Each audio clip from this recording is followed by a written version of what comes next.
ગુજરાત જમીન પચાવી પાડવા પર પ્રતિબંધ અધિનિયમ 2020 અંતર્ગત અલ્ટ્રાટેક સિમેન્ટ લિમિટેડ કંપની સામે ગુનો દાખલ કરવા બાબરકોટ સરપંચ દ્વારા કલેક્ટરશ્રીની રજૂઆત કરવામાં આવી। અમરેલી જિલ્લાના જાફરાબાદ તાલુકાના બાબરકોટ ગામે UltraTech cement limited unit, Narmada cement works company અને UltraTech cement limited unit, Gujarat cement works Kovaya નામની આ બે કંપનીઓનું માઇનિંગ લીઝ આવેલ છે। ત્યારે આ બંને કંપનીઓ દ્વારા બાબરકોટ ગામની વિવિધ જમીનો પર બિનકાયદેસર માઇનિંગ કરવામાં આવી રહ્યું છે, તેમજ એક ગામથી બીજા ગામ જવા માટેના 4 રસ્તાઓનું ખનન કરવામાં આવ્યું છે। આ બંને કંપનીઓ દ્વારા બાબરકોટ ગામે સરકારી પડતર જમીન સર્વે નંબર 366 પૈકી તમામ સર્વે નંબરો ઉપર બેફામ બ્લાસ્ટિંગ કરી અને માઇનિંગ કરવામાં આવી રહ્યું છે। બાબરકોટ ગામના યુવા સરપંચશ્રી દ્વારા જણાવ્યું છે કે UltraTech cement limited unit, Narmada cement works company દ્વારા સર્વે નંબર 216, 217, 218, 119 અને 126 ઉપર બિનકાયદેસર માઇનિંગની મંજૂરી વગર માઇનિંગ કરવામાં આવી રહ્યું છે તથા ગૌચર સર્વે નંબર 214 પૈકી 1, 251, 252, 253, 254 સર્વે નંબરોમાં નુકસાન પહોંચાડવામાં આવી રહ્યું છે। બાબરકોટ ગ્રામ પંચાયતને જાણ થતાં ઉપસરપંચ શ્રી પાચાભાઈ ભૂપતભાઈ સાંખટ, સભ્ય શ્રી જીવરાજભાઈ સાંખટ, મુકેશભાઈ ચાવડા તથા સરપંચ પ્રતિનિધિ અનકભાઈ ચનાભાઈ સાંખટ દ્વારા સ્થળ મુલાકાત લેવામાં આવી હતી। તેમજ બાબરકોટ ગામથી મિતિયાળા અને બાબરકોટ ગામથી વાંડ ગામ તરફ જતા રસ્તાઓનું આ કંપની દ્વારા ખનન કરવામાં આવ્યું છે। તદુપરાંત આ કંપની દ્વારા બાબરકોટ ગામથી જાફરાબાદ તરફ જતા વર્ષો જૂના રસ્તા પર બિનકાયદેસર વેબ્રિજ બનાવી જાહેર રસ્તા ઉપર દબાણ કરવામાં આવ્યું છે, જેના કારણે બાબરકોટ ગામના લોકો માછીમારોનો વ્યવસાય કરી જવામાં પણ ખૂબ મુશ્કેલી થઈ રહી છે, તેવું સરપંચ પ્રતિનિધિ અનકભાઈ ચનાભાઈ સાંખટ દ્વારા જણાવ્યું છે। ઉપરોક્ત બાબતોને ધ્યાને લઈ અને બાબરકોટ ગામે આવેલ UltraTech cement limited unit, Narmada cement works company અને UltraTech cement limited unit, Gujarat cement works Kovaya આ બંને કંપનીઓ દ્વારા બિનકાયદેસર માઇનિંગ તથા ગુજરાત જમીન પચાવી પાડવા પર પ્રતિબંધિત અધિનિયમ 2020 અંતર્ગત આ બંને કંપનીઓ સામે લેન્ડ ગ્રેબિંગનો કેસ દાખલ કરવા બાબરકોટ સરપંચશ્રી દ્વારા માનનીય કલેક્ટર સાહેબ અમરેલીને લેખિત રજૂઆત કરવામાં આવી છે।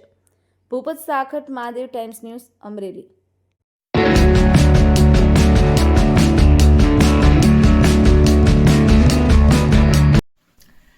બાબરકોટ ગામે આવેલ UltraTech cement unit, Narmada cement અને અલ્ટ્રાટેક સિમેન્ટનું બીજું યુનિટ એટલે કે ગુજરાત સિમેન્ટ વર્કર્સ નામની આ બે જમીનબક્ષી કંપનીઓ આવેલી છે।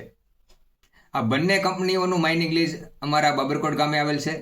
આ બંને કંપનીઓ દ્વારા ઘણા સમયથી અમારા ગામના ખેડૂતો ઉપર લેડ ગ્રેબિંગના કેસો કરી અમારા ગામના ખેડૂતોને હેરાન પરેશાન કરવામાં આવે છે।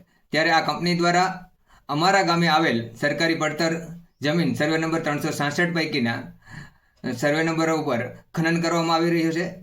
આ બંને કંપનીઓ દ્વારા અમારા ગામના ગૌચર જમીન સર્વે નંબર 214 અને 198 પૈકી એકમાં જાહેર રસ્તાઓ કરી માઇનિંગ કરી નુકસાન પહોંચાડવામાં આવી રહ્યું છે। ત્યારે ગૌચર નંબરો 251, 252, 253, 254 અને 278 સર્વે નંબરમાં પણ આ બંને કંપની દ્વારા નુકસાન પહોંચાડવામાં આવી રહ્યું છે। ત્યારે આ બંને કંપનીઓનો અત્યાચાર છે એ દિન પ્રતિદિન ખૂબ વધી રહ્યો છે। તેમજ બાબરકોટ ગામથી મિતિયારા ગામે જતા જાહેર માર્ગમાં ખનન કરવામાં આવેલ છે। તેમજ બાબરકોટ ગામથી વાંડ ગામે જતા રસ્તામાં આ નર્મદા સિમેન્ટ કંપની દ્વારા જાહેર રસ્તાનું ખનન કરવામાં આવેલ છે। જાહેર રસ્તાનું ખનન થતાં અમારા ગામના ખેડૂતોને ખેતરે જવામાં ખૂબ મોટી સમસ્યા ઊભી થઈ રહી છે।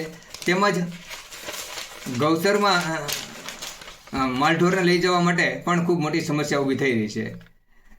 તેમજ અમારા ગામેથી જાફરાબાદ જતા જે જૂનો ગાડાવટ માર્ગ છે એમાં આ નર્મદા સિમેન્ટ કંપની દ્વારા જાહેર રસ્તા ઉપર વેબ્રિજ બનાવી અને જાહેર રસ્તા ઉપર દબાણ ઊભું કરેલ છે। જાહેર રસ્તો બંધ કરેલ છે, જેના કારણે અમારા ગામના લોકોને માછીમારી કરવા માટે જવાની પણ ખૂબ મોટી સમસ્યા ઊભી થઈ રહી છે। તેમજ આ તમામ બાબતે અમારા બાબરકોટ ગ્રામ પંચાયત દ્વારા જવાબદાર તંત્રને વારંવાર રજૂઆત કરવામાં આવી છે, તેમ છતાં પણ એમના પેટનું પાણી હલતું નથી। કહેવાય છે ને કે ન્યાય નીતિ સૌ ગરીબને, મોટા સૌને માફ, વાઘે માર્યો માનવી એનો સો ઇન્સાફ। આ મુહાવરો છે અહીંયા લાગુ પડે છે। આ તંત્રને અમારા ગામના ખેડૂતો ઉપર લેન્ડ ગ્રેબિંગના કેસો કરવામાં આવે છે, પરંતુ આ જમીન બક્ષી કંપનીઓ સામે લેન્ડ ગ્રેબિંગના કેસો દાખલ કરવામાં આવતા નથી। ત્યારે ઉપરોક્ત બંધારણીય કલમો અને તેનું અસ્તિત્વ જોખમાં છે, તો અમારા બહોરા જન સમુદાય દ્વારા આ કંપનીઓ સામે કાયદેકીય કાર્યવાહી કરવાની ફરજ પડશે. ત્યારે આજરોજ બાબરકોટ ગ્રામ પંચાયત દ્વારા ગુજરાત જમીન પસાવી પાડવા અધિનિયમ 2020 અંતર્ગત આ બંને કંપનીઓ સામે લેન્ડ ગ્રેબિંગનો ગુનો દાખલ કરવામાં આવે એવી માનનીય કલેક્ટર સાહેબને રજૂઆત કરવામાં આવી છે.